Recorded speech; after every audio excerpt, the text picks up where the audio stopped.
परभणी जिल्ह्याहून आले, सोनपेठ तालुका आहे, नयकुटा गाव आहे. सुभाबाई माझं नाव आहे, सुभाबाई रंगनाथ जोगदंड माझं नाव आहे. मी जन्मून 8 वर्षाची होती तेव्हापासून मी वारी करते. पण असं संकट कधीच आलं नव्हतं ह्या वर्षीच्या वनी. कधीच असं देवानं की जवळ दर्शनाला नाही यायचं, नाही असं लांबून लांबून पळायचं, नाही आंघोळ्या करू द्यायच्या, कुठल्या घाण पाण्यानं आंघोळ्या केल्या, निघत राहिलो.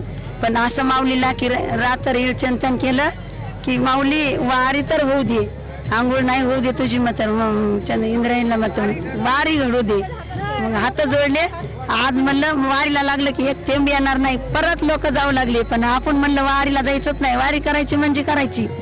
मग वारी केली, झालं. आज चक्क उडून बसलं का नाही, झाली का नाही वारी आपली. म्हणणं आपल्या मनातच आहे ना.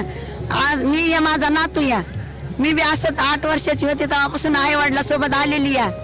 मग माझं लग्न झाल्यावर इग्न आलं, माझी वारी 7 वर्षे बंद झाली. मग बंद झाल्यावर मला वारीला यायचं, आई वडील म्हणत होते नको नको चला यायचं नाही या. मग हे म्हणलं आई मला यायचंय.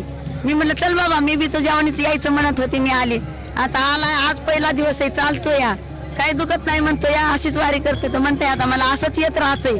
मी म्हणलं बरं झालं बाबा, मला हेच पाहिजे होतं. माझा आत्मा जावं दिये राहो, दिये जावं आत्मा राहो, पण वारी तरी चालू राहावं, ते अवदान तरी वारी होईल. बरं झालं, बरं ते तू तरी करत राहा असं वाटायला मला, चांगलं वाटायला. त्यानं करो की ना करो त्याला माहिती तर झाली.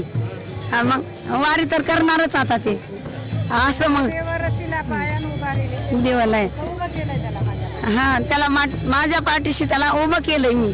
असं मला वाटतंय की ह्या वारी इतकं सुख कुठंच नाही या, आणि ह्या वारी सारखा देव कुठंच भेटणार नाही या.